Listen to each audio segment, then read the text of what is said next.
నమస్కారం aspirants, welcome back to maths with Sairam sir YouTube channel. ఈరోజు మనం డిస్కస్ చేసుకోబోయే టాపిక్ 7th క్లాస్ మ్యాథ్స్లోని 6th చాప్టర్ అయిన రేషియో అండ్ అప్లికేషన్ చాప్టర్ గురించి నేర్చుకోతున్నాం. ఓకేనా? సో రేషియో అండ్ అప్లికేషన్ ఇది చూడడానికి ఒకే చాప్టర్ లా కనిపిస్తుంది, కానీ దీంట్లో చాలా కాన్సెప్ట్ ఇన్బిల్ట్ గా ఇచ్చినాడు. ఏమేమి ఇచ్చినాడు దీంట్లో అంటే రేషియో అండ్ మనకి unitary method and direct proportions సంబంధించిన కాన్సెప్ట్స్ ఉన్నాయి, అండ్ పర్సంటేజ్ సంబంధించిన కాన్సెప్ట్స్ ఉన్నాయి.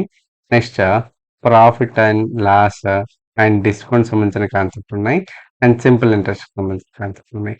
అంటే మనకు ఈ ఒక్క చాప్టర్ ని పర్ఫెక్ట్ గా నేర్చుకోగలిగితే మనకి ఈ 6 కాన్సెప్ట్స్ మనకు వస్తాయి. ఎవరైతే ఫ్రెష్ గా ప్రిపరేషన్ స్టార్ట్ చేసినారో వాళ్ళు ఖచ్చితంగా నేర్చుకోవాల్సిన చాప్టర్.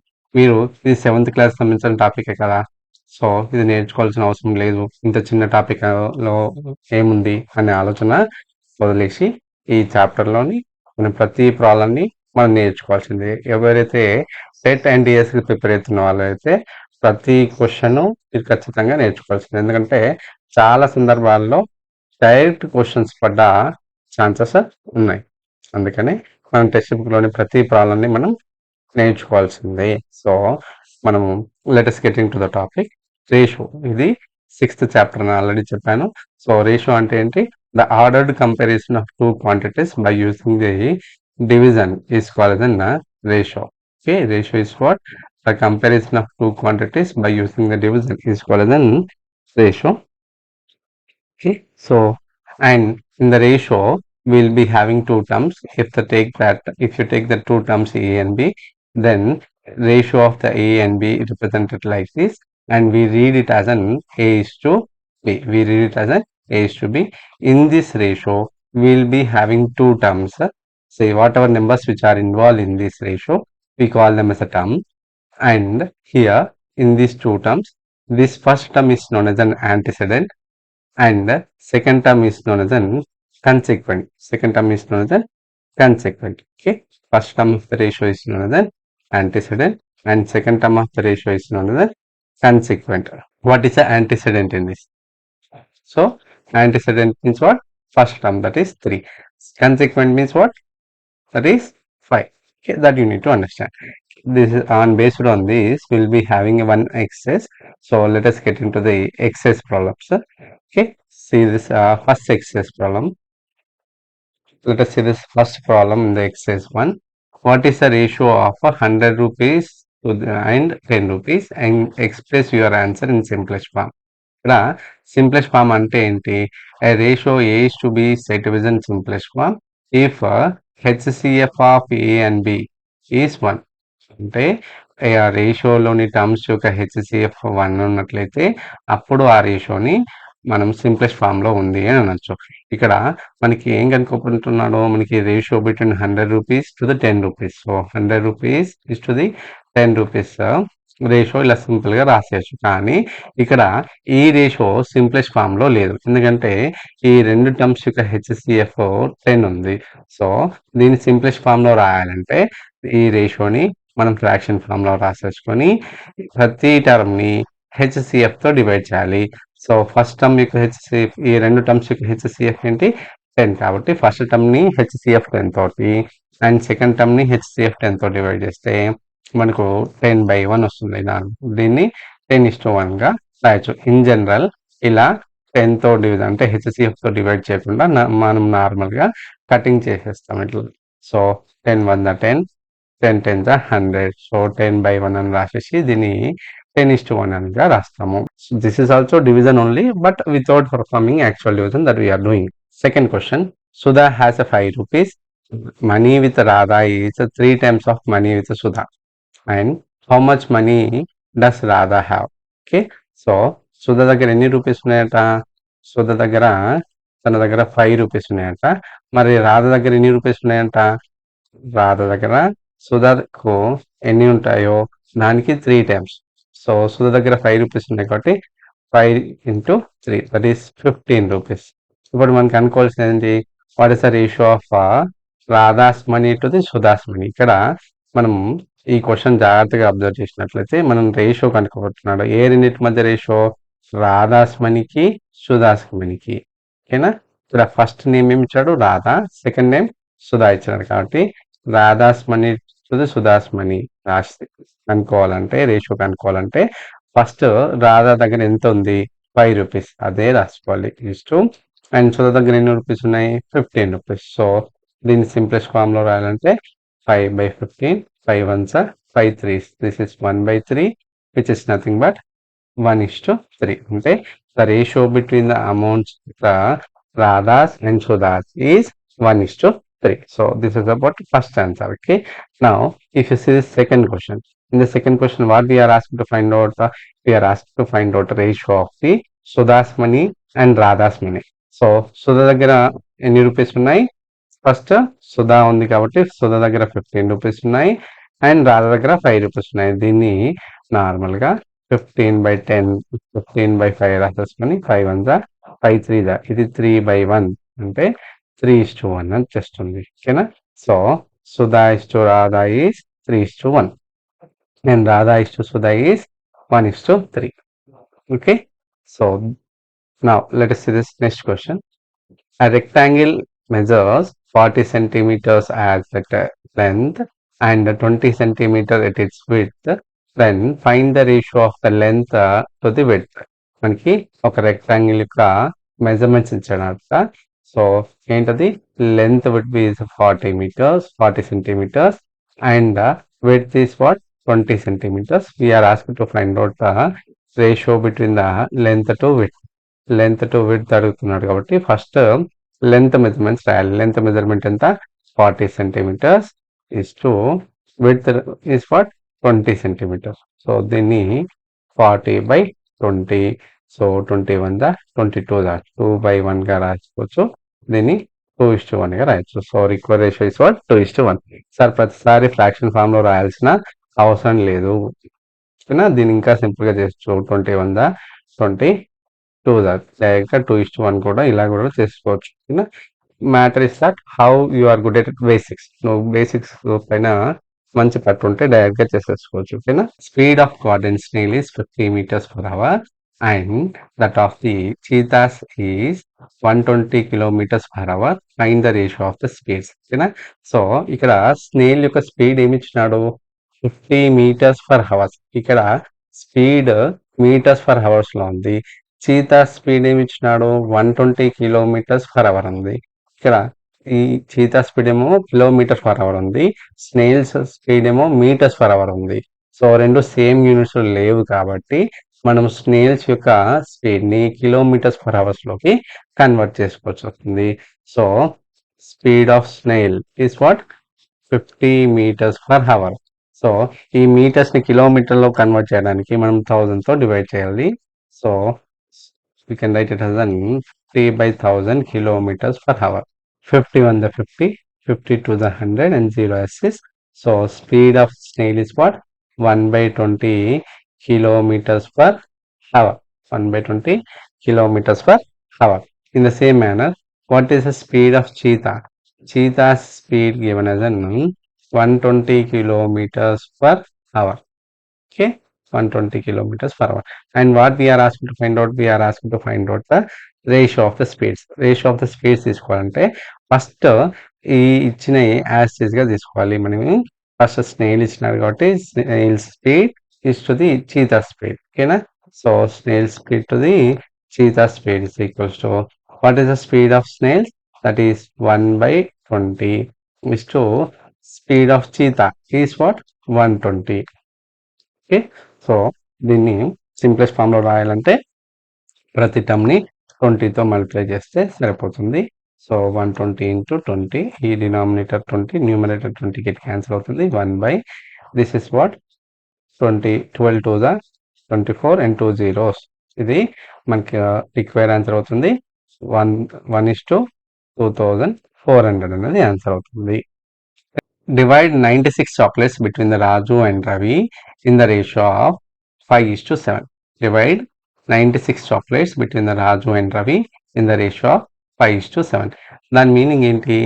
రాజు అండ్ రవికి ఏ రేషియోలో డివైడ్ చేసినాడు? ఏంటి 5:7. దీని మీనింగ్ ఏంటి? ఇక్కడ some of the ratio terms ఎంత? 5 + 7 దట్ ఈస్ 12. అంటే మొత్తం 12 చాక్లెట్స్ ఉంటాయి. దాంట్లో 5 చాక్లెట్స్ ఏమో రాజుకి ఇస్తున్నారంట. 5 చాక్లెట్స్ రాజుకి ఇస్తున్నారంట. రవికి ఎన్ని చాక్లెట్స్ ఇస్తున్నాడు? 7 చాక్లెట్స్ ఇస్తున్నాడు. రాజుకి 5, ఇక్కడ రవికి 7 చాక్లెట్స్ ఇస్తున్నాడు. కానీ క్వశ్చన్ ప్రకారం ఎన్ని చాక్లెట్స్ ఉన్నాయి? మొత్తం 96 చాక్లెట్స్ ఉన్నాయి. ఈ 12 కాస్త 96 అయింది. 12 కాస్త 96 అయింది కాబట్టి అంటే 12ని దేంతో మల్టిప్లై చేస్తే 96 వస్తుంది మనకి? 8 కాబట్టి మనకు రాజు షేర్ రావాలన్నా రేషియోలో రాజును రిప్రజెంట్ చేసే నెంబర్ 5ని అదే నెంబర్ 8తో మల్టిప్లై చేయాలి. సో మనకి ఏమొస్తుంది? 5 8 40. అలాగే రవి షేర్ రావాలంటే రవిని రిప్రజెంట్ చేసే నెంబర్ 7ని 8తో మల్టిప్లై చేస్తే 56 వస్తుంది. అంటే మొత్తం 96 చాక్లెట్స్ని 5:7 రేషియోలో మనం డివైడ్ చేస్తే రాజుకేమో 40 చాక్లెట్స్, రవికేమో 56 చాక్లెట్స్ వస్తాయి. అంటే ఇట్లా మనం డిస్క్రిప్టివ్ మెథడ్లో అయితే డీటెయిల్గా రాస్తాము. ఇలా సింపుల్గా కూడా చేసుకోవచ్చు. సార్ నాకు ఇది అర్థం కాలేదు అంటే నువ్వు నార్మల్గా చేసుకోవచ్చు. ఇలా ఈ మెథడ్ కూడా ఫాలో అవచ్చు. ఓకేనా? రాజు షేర్ కావాలంటే రేషియోలో రాజును రిప్రజెంట్ చేసే number 5 by sum of the ratio terms 5 + 7 into total number of chocolates, that is 96. So 5/12 into 96. Okay, so 12 1 12 8 5 8 40. అంటే రాజు షేర్ ఎంత వస్తుంది మనకి? Raju share is 40 chocolates. Okay, so అలాగే మనం ఇప్పుడు ఏం కనుక్కోవాలి? రవీస్ షేర్ కనుక్కోవాలి.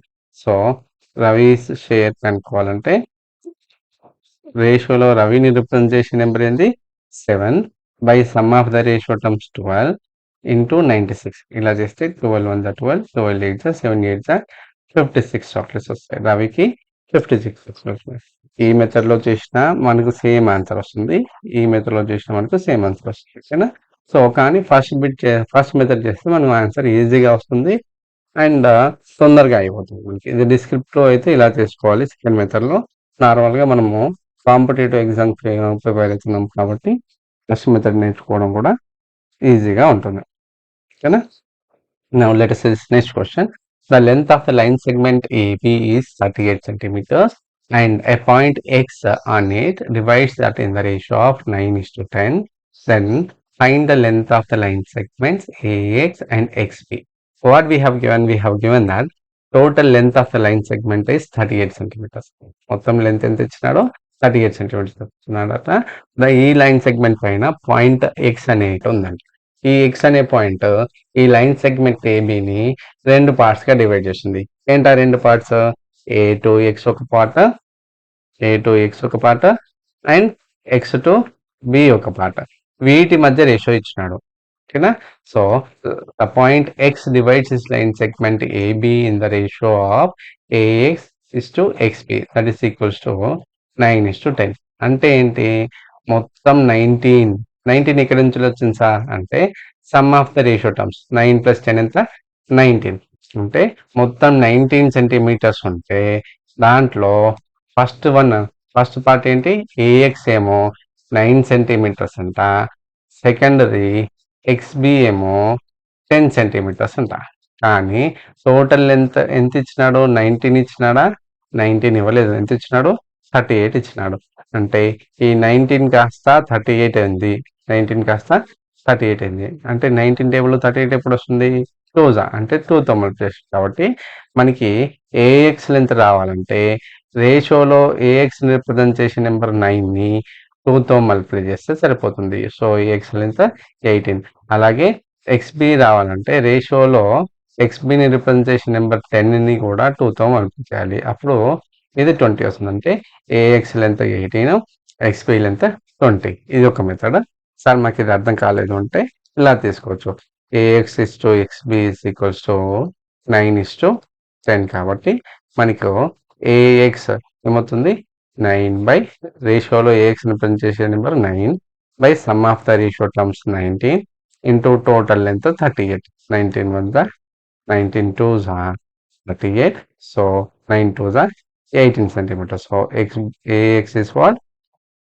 18 centimeters. In the same manner, XB, if you want to find out, we should take that length of XB as per this ratio, that is 10 by sum of the ratio terms is 19 into 38. So 19 ones are 19, 19 twos are, so 10 to the 20 centimeters. ఈ method లో కూడా చేసుకోవచ్చు. Sir ఇంకొక method ఏదైనా ఉందా అంటే ఉంది, ఇలా కూడా చేసుకోవచ్చు. ఇక్కడ మనకు ఏఎక్స్ సిక్స్ టు ఎక్స్బి ఎంత ఇచ్చినాడు మనకి 9:10 కాబట్టి నేను ఏఎక్స్ ని మల్టిపుల్ ఆఫ్ 9 అంటే 9k గా తీసుకుంటున్నాను. అలాగే ఎక్స్బిని మల్టిపుల్ ఆఫ్ 10 అంటే 10k గా తీసుకున్నాను. టోటల్ లెంత్ ఏబి ఎంత ఇచ్చినాడు మనకి 38 సెంటీమీటర్స్ కాబట్టి ఏ టు బి లెంత్ ఎలా వస్తుంది, A to X plus X to B అంటే ఏబిని మనం ఎలా రాయొచ్చు, AX plus XB is equals to 38. AX value మనం 9k అనుకున్నాము, ఎక్స్బి వాల్యూ 10k అనుకున్నాము. దట్ ఈస్ ఈక్వల్స్ టు 38 అంటే 19k is equals to 38. From this, k is equals to what? K is equals to 38 by 19. 19 1 19 2 k is equal to 2 వచ్చింది. ఇప్పుడు కనుక్కోవాల్సింది ఏంటి, మనము AX కనుక్కోవాలి. AX అంటే మనం ఏమనుకున్నాము ఇక్కడ 9k కాబట్టి 9 2 18 అవుతుంది. అలాగే ఎక్స్పి కనుక్కోవాలంటే 10k తీసుకోవాలి. 10k అంటే 10 into 2 దట్ ఈస్ 20 అవుతుంది. సో మనకి ఫస్ట్ మెథడ్లో చేసిన, సెకండ్ మెథడ్లో చేసిన, ఈ థర్డ్ మెథడ్లో చేసిన, ఏ మెథడ్లో చేసినా మనకి ఆన్సర్ సేమ్ వస్తుంది. ఓకే, మ్యాటర్ ఏంటంటే టైం ఎక్కువ తీసుకుంటుంది. ఏ మెథడ్లో ఎక్కువ టైం తీసుకుంటుంది, ఏ మెథడ్లో తక్కువ టైం తీసుకుంటుంది అని చూసుకోవాలి. మనకి ఎగ్జామ్ పాయింట్ ఆఫ్ వ్యూలో each and every second is very important. ఒక ప్రాబ్లమ్ని మనం ఒక 5 seconds ఎర్లీగా చేసినట్లయితే లాస్ట్ మూమెంట్లో మనం రివైజ్ చేసుకోవడానికి మనకి పనికి వస్తుంది. టైం మేనేజ్మెంట్ చాలా ఇంపార్టెంట్ కాబట్టి మనం ఎంత తొందరగా వీలైతే అంత తొందరగా చేసుకునే ప్రయత్నం చేయాలి. అందుకోసం మనం నీకు ఏ మెథడ్ ఎక్కువ ప్రాక్టీస్ చేస్తే తొందరగా అవుతుందో అని మీరు డిసైడ్ చేసుకొని దాన్ని ఫాలో అవ్వాలి. నేను ఇదే ఫాలో అవ్వమని చెప్పట్లేదు, మీ కన్వీనియంట్ మెథడ్లో మీరు ఫాలో అవ్వండి. ఓకేనా? Now 7th question. A sum of 1,60,000 rupees divided in the ratio of 3:5. What is the smaller share that we are asked to find out? Okay, so what we have given? We have given total amount given as an 1,60,000. 1,60,000. This should be divided in the what ratio? 3:5. 3:5. Ratio ఏమి ఇచ్చినాడు? 3:5. దీంట్లో smaller part అంటే ఏంటి అంటే first పార్ట్ని కనుక్కోవాలి. So first part కనుక్కోవాలంటే first part is equals to రేషియోలో ఫస్ట్ టర్మ్ ఏంటి 3 by sum of the ratio terms 8 into 1,60,000. 8 1 8, 8 2 16, 4 0 6. So 3 into 20,000 that is 60,000 అనేది ఆన్సర్ అవుతుంది. So smaller share is what? 60,000. Now let us see this next question. To make a green paint, a painter mixes the yellow paint and blue paint in the ratio of 3:2. And if he used 12 liters of yellow paint, how much blue paint did he use? Okay, so మనకు ratio ఏమి ఇచ్చినాడు, ratio between the yellow paint and blue paint is what 3:2. దీని నుంచి yellow paint నేను multiple of 3 as a 3x గాను, blue paint ని multiple of 2 as a 2x గాను తీసుకుంటుంది. కానీ ఎల్లో పెయింట్ ఎన్ని లీటర్స్ తీసుకున్నాడట, 12 లీటర్స్. అంటే క్వశ్చన్ ప్రకారం మనకు ఎల్లో ఎన్ని లీటర్స్ తీసుకున్నాడు, 12 లీటర్స్. రేషియో ప్రకారం ఎల్లో 3x అంటే ఈ 3x అండ్ 12 లీటర్స్ రెండు same quantity of yellow represent చేస్తున్నాయి కాబట్టి ఇవి రెండు ఈక్వల్ అవుతున్నాయి. దీంట్లోంచి x is equals to 12 by that is 4. x is equals to 4 వచ్చింది. దీంట్లోంచి మనం ఏం కనుక్కోవాలి, మనకు బ్లూ పెయింట్ కావాలి. బ్లూ పెయింట్ కావాలంటే మనం ఏం కనుక్కోవాలి, 2x కనుక్కోవాలి. Blue paint is equal to 2x. 2x అంటే 2 into 4 that is of 8 litres. అంటే మనము 12 litres of yellow paint use చేస్తే దానికి 4 లీటర్స్ ఆఫ్ బ్లూ పెయింట్ తీసుకోవాల్సి వస్తుంది.